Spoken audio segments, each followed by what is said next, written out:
Hello everyone, आज का ये वीडियो एसबीआई क्लर्क की तैयारी करने वाले एस्पिरेंट के लिए होने वाला है। तो सबसे पहले मैं बात करूंगा इन 3 पॉइंटर्स पर, स्टेज 1, स्टेज 2, स्टेज 3। तो सबसे पहले तो आप ये डिसाइड कर लीजिए आप कौन सी स्टेज पर हैं, क्योंकि हर स्टेज के एस्पिरेंट को अलग अलग तरीके से तैयारी करनी होती है। तो आगे आने वाले 10 से 12 मिनट का वीडियो होगा जो आपको अपनी स्टेज के अकॉर्डिंग देखना है। तो जल्दी से पहले तो कमेंट बॉक्स में कमेंट कर दीजिए कि आप कौन से स्टेज पे आप बिगिनर हैं, आप प्री नहीं निकाल पा रहे ये वाली स्टेज में है, या आप प्री निकाल लेते मेंस नहीं निकाल पाते इस वाली स्टेज पर है। तो सबसे पहले तो मुझे लगता है अब आपने डिसाइड कर लिया होगा कि आपकी स्टेज कौन सी है। तो वन बाय वन सबकी बात करेंगे और बात करूंगा मैं रीजनिंग के रेफरेंस में कि आप कौन सी स्टेज में है, तो रीजनिंग को आपको कैसे करना है और किस तरीके से आप बाकी सब्जेक्ट में भी अपनी प्रिपरेशन कर सकते हैं। तो दोस्तों सबसे पहले अगर बात करें, अगर आप बिगिनर हैं तो सबसे पहले तो आपको ये पता होना चाहिए शेड्यूल क्या है, मतलब कि हमारा प्री के एग्जाम में क्या क्या आता है। तो प्री के एग्जाम में 3 सब्जेक्ट आते हैं, इंग्लिश, मैथ्स और रीजनिंग। रीजनिंग आपका 35 नंबर का आता है, 35 मार्क्स, 35 क्वेश्चन, 20 मिनट्स मिलते हैं। सेम मैथ में भी 35 क्वेश्चन, 35 मार्क्स और 20 मिनट्स मिलते हैं। लेकिन इंग्लिश में 30 क्वेश्चन होते हैं, 30 मार्क्स, 20 मिनट, मीन्स 60 मिनट में 100 क्वेश्चन करने होते हैं। तो दोस्तों दिखने में जितना आसान लग रहा है उतना आसान है नहीं, क्योंकि ये 60 मिनट के अंदर आपकी कट ऑफ स्टेट वाइज, यहां पर आप देख सकते हो ये क्लर्क प्री की 2023 की कट ऑफ है। अपने स्टेट के अकॉर्डिंग अपनी कट ऑफ देख लीजिएगा कि इतने नंबर की प्लानिंग तो करनी ही करनी है। अब बात करते हैं अगर आप बिगिनर हैं, तो उससे पहले सबसे पहले बिगिनर को ये पता होना चाहिए हमारा सिलेबस क्या आता है, रीजनिंग में क्या आता है, मैथ में क्या आता है, इंग्लिश में क्या आता है, और फिर ऐसे ही मेंस का क्या सिलेबस रहता है। तो 2023 में एसबीआई क्लर्क में जो शिफ्ट आई थी उसमें मेजॉरिटी में क्या था, 35 में से 18 नंबर से 20 नंबर का मैक्सिमम शिफ्ट में पजल था और बाकी 15 से 17 नंबर का मिसलिनियस पोर्शन था। यहां आप देख सकते हो ये पजल है 18 नंबर की, box base puzzle, day base puzzle, double row वाली पजल, प्रोडक्ट परचेज पजल, और बाकी 17 नंबर का मिसलिनियस पोर्शन है।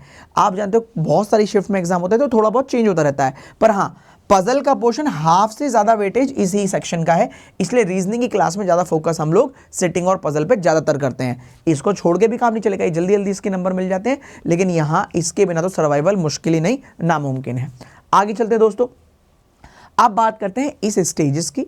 सबसे पहले अगर बात करें, अगर आप बिगिनर हैं तो बिगिनर के लिए देखो दोस्तों, आपको स्टार्टिंग डेज में क्या करना होता है, जितने भी टॉपिक्स हैं उनके बेसिक को सही तरीके से सीखना है। जो भी टॉपिक्स हैं उनके बेसिक को सही तरीके से सीखना है और कहां कहां गलती हो रही है उसको नोट डाउन करना है। नेक्स्ट, जब आप टॉपिक सीख जाएंगे, देखो पहले सबसे पहले वो टॉपिक सीखने होते हैं अगर आपको इंटरेस्ट बनाना है किसी भी सब्जेक्ट में, जो आसान टॉपिक होते हैं, जैसे इनइक्वालिटी हो गया, कोडिंग हो गया, सीरीज हो गया, ये वो टॉपिक है जो जल्दी से बच्चा सीख जाता है और उसको मजा भी आता है और आ रहा होता है पढ़ने में। तो सबसे पहले हर एक सब्जेक्ट में ऐसे किया करो, चाहे मैथ हो, इंग्लिश हो, जीए हो, हर सब्जेक्ट में सबसे पहले वो टॉपिक जो जल्दी से कवर हो जाए, नंबर भी पूरे आ जाए, तो पहले हमें ये करना है। उसके बाद क्वेश्चन की प्रैक्टिस करनी है, ठीक है। उसके बाद नेक्स्ट स्टेप होना है कि क्वेश्चन प्रॉपर सॉल्व करने आ जाने चाहिए, मतलब स्टार्टिंग आपने टॉपिक सीखे, उसके बाद आपने अपनी मिस्टेक्स को नोट डाउन किया, क्वेश्चन की प्रैक्टिस करी। अब यहां पर मेरे ख्याल से आपको इस स्टेज में ये सारी चीजें पैटर्न फॉलो करने के बाद आपको प्रॉपर क्वेश्चन सॉल्व करना चाहिए, क्योंकि देखो जब आपने क्वेश्चन के कॉन्सेप्ट सीख लिए, उस पर आपने प्रैक्टिस लगा ली।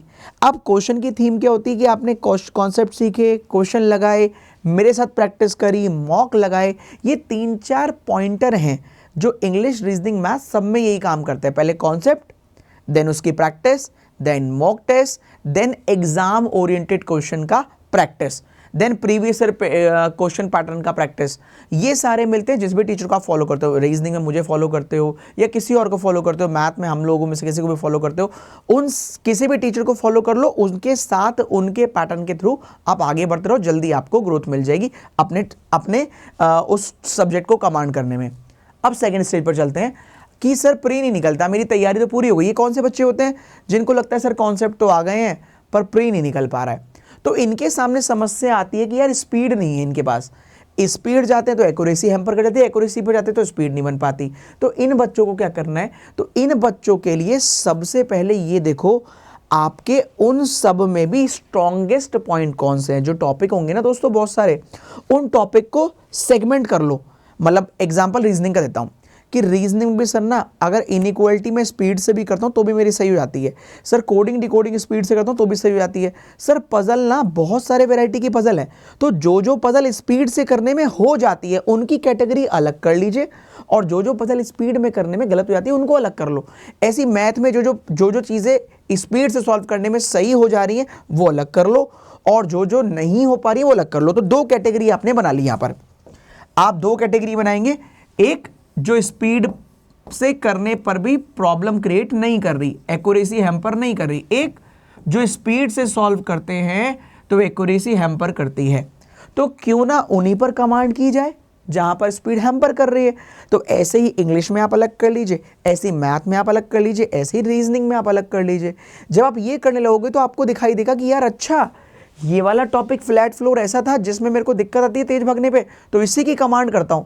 जब वो कमांड आपकी हो जाएगी तो आपको लगेगा अच्छा अब मैं इसको भी, ये वाला भी पोर्शन आपका इधर धीरे धीरे आने लगेगा, और जब धीरे धीरे ये वाली बकेट भरने लगेगी तो सिलेक्शन के चांस अपने आप इंप्रूव होने लगेंगे दोस्तों। ठीक है, ऐसा मुझे लगता है। तो इसलिए रीजनिंग में तो मैंने पजल कर लिया, हो सकता है डीआई वाली बात हो यहाँ पर, हो सकता है इंग्लिश में आपको एरर नहीं हो पाता हो उतने एक्यूरेसी से, या आपको वोकैब में इशू हो, तो धीरे धीरे इधर के पोर्शन को इधर लेकर आना है।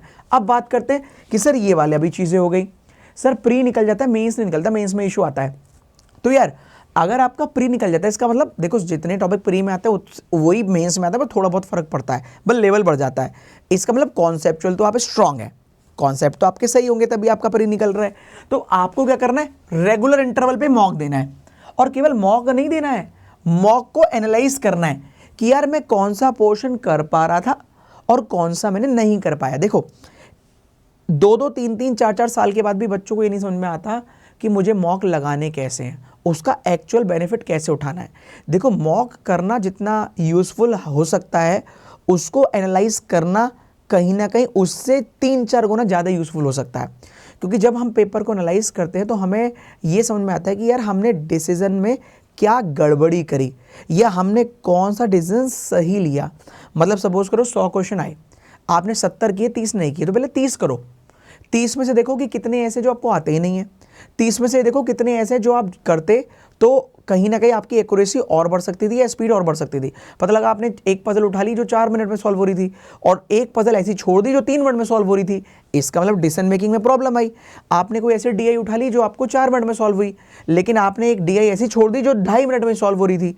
तो आप जब एनालाइज करते हो तो आपको समझ में आता है आपकी एक्चुअल स्ट्रेंथ क्या है।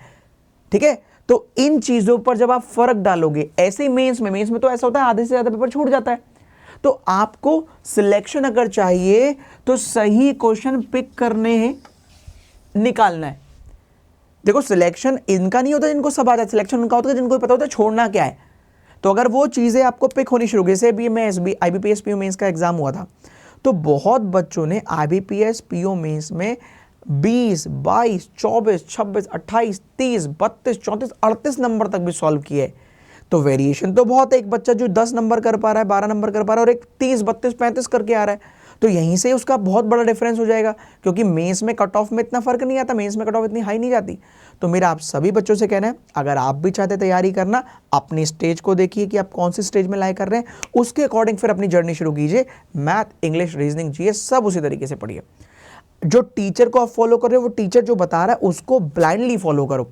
जो जैसे प्रैक्टिस करने के लिए बोल रहा है वैसे प्रैक्टिस करो, वो जैसे बता रहा है गाइडेंस दे रहा है वो उससे गाइडेंस लो।